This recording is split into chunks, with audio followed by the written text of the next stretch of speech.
The basic conclusion of our review into the role of universities in city growth is that universities have a huge economic impact, and that's kind of whether they deliberately intend to or not.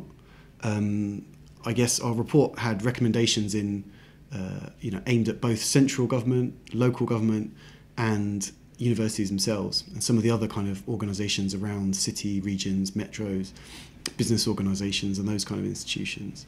The three areas we focused on were what universities can do in teaching and research, which is the kind of day-to-day, everyday, that's why universities exist.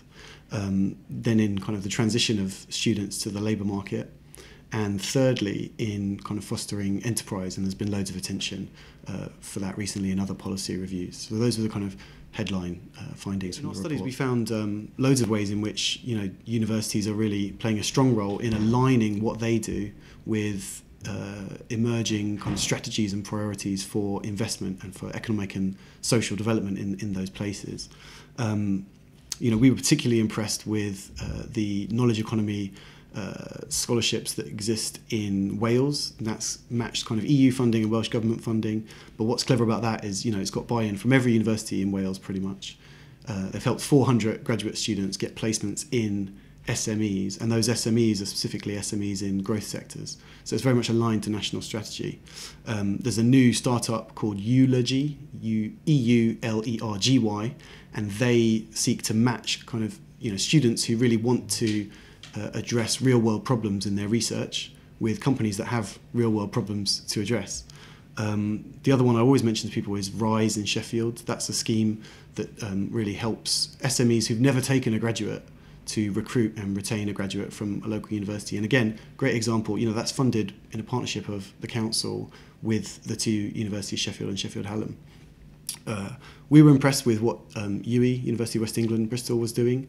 It's long-term work to support a kind of culture change on campus, or kind of to really champion enterprise and social enterprise among staff, among students, and they offer really impressive support for taking a year out, doing supported summer schemes to do both kind of sandwich years in industry but also on a self-employment track.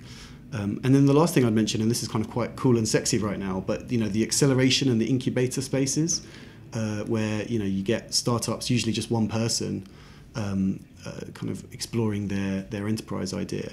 There's an amazing example in Hull, the Centre for Digital Industries. It actually doesn't open till later this year, I believe.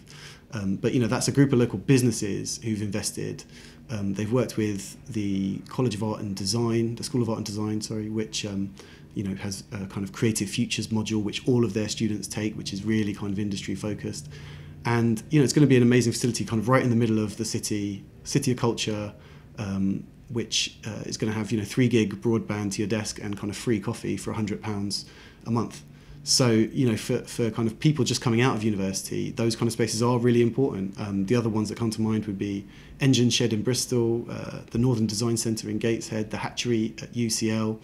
So I would kind of encourage universities to check out these kind of schemes, and those are the kind of things that we were impressed by, that they're kind of taking forward the findings, the ethos, the recommendations about how you align to your local strategy. Lord Adonis is fond of saying that R&D should stand for rob and duplicate. So go and find something good that's going on and kind of copy a bit of that. There's no shame in doing that.